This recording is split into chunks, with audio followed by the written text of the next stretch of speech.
Zelensky's men have continued to storm deeper into Russia, as a trembling Vlad has been desperately trying to hit back after Kiev's brave invasion. Incredible footage shows Ukraine swiftly repelling Russia's failed attempt of an armored assault on Lipsy, Kharkiv Oblast. A series of short clips show the chunky tanks being blown up left, right, and center with pinpoint accuracy. In a matter of seconds, Ukraine's 92nd Assault Brigade managed to hit each tank and set it alight as numerous explosions would take place on the battlefield. One video even shows Putin's scrambling forces fleeing the box-looking tank as Kiev had their aims on them.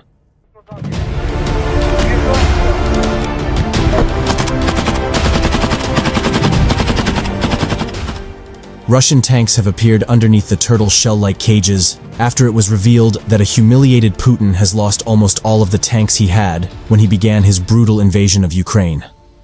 Since before the grim 2-year milestone in Mad Vlad's war, Russian top brass have been forced to rely on warehouses with stockpiles of vehicles left over from the Cold War. It comes after Ukrainian special forces ambushed Putin's troops as they continue to storm deeper inside Russia. Dramatic first-person footage showed Ukraine's valiant troops dressed in camouflaged bodysuits as they run through the woods hunting Putin's men with grenades, guns, and rockets.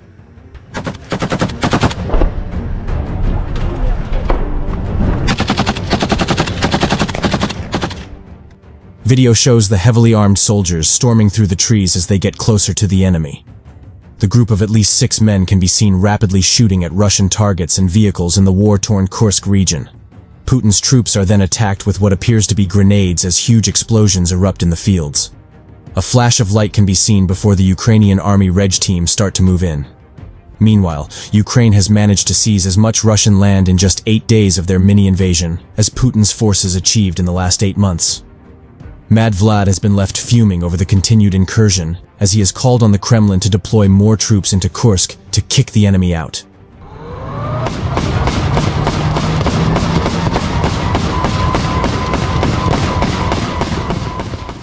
Ukraine's armed forces have stormed across the border and beefed up convoys including tanks and aircraft since starting to attack on August 6th.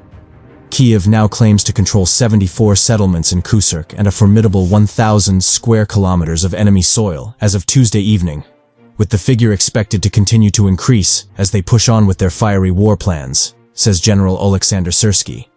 Since the start of 2024, Russia has only managed to steal 994 square kilometers of land inside Ukraine, claim Telegraph analysis. The precise amount that the Kremlin has managed to capture is unknown, but the US-based Institute for the Study of War, ISW, claims that Putin has taken control of an area that is more than 1,100 square miles around Donetsk.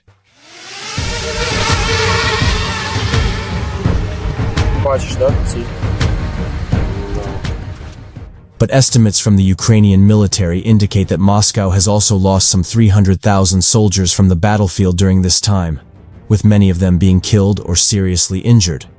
Kursk is seeing an increasing number of deaths as Putin's men are having difficulty stopping the Ukrainian advance. In the startling surge, the Ukrainians are thought to have also captured up to 1,200 of their enemy soldiers in a severe setback for Putin, and a significant confidence boost for Zelensky's forces. Being the first Russian leader to give up their own territory since the Second World War has left Vlad unable to put an end to the onslaught.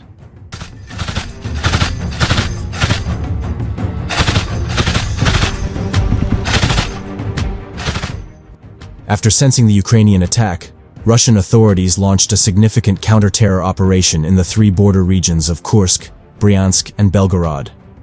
They brought in their own troops, trucks, and tanks to engage in combat. Every night, both sides have exchanged devastating aerial assaults that have devastated the other in the devastated area.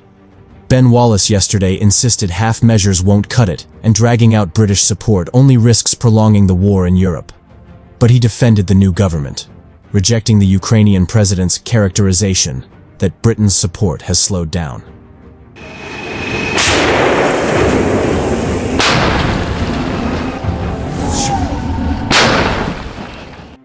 Volodymyr Zelensky this week stepped up his campaign for the easing of restrictions on using the UK's Storm Shadow missiles, after starting an incursion into Russia's Kursk region.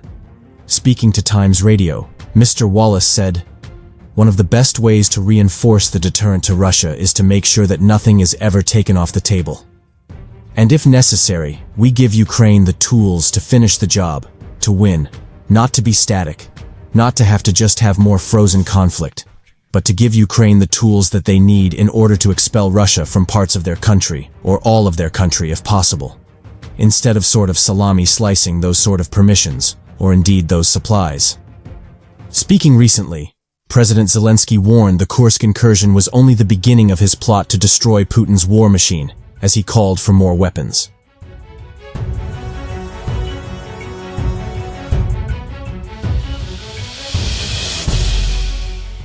The Ukrainian leader praised his troops for doing an outstanding job in breaking through the Russian border, but said help from the West needs to speed up. Speaking tonight in a video on X, Zelensky said his soldiers are doing everything to hold the positions they've obtained behind enemy lines.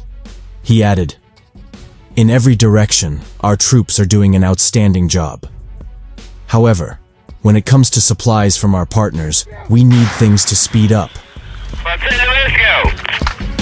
Принял, жди корректуры.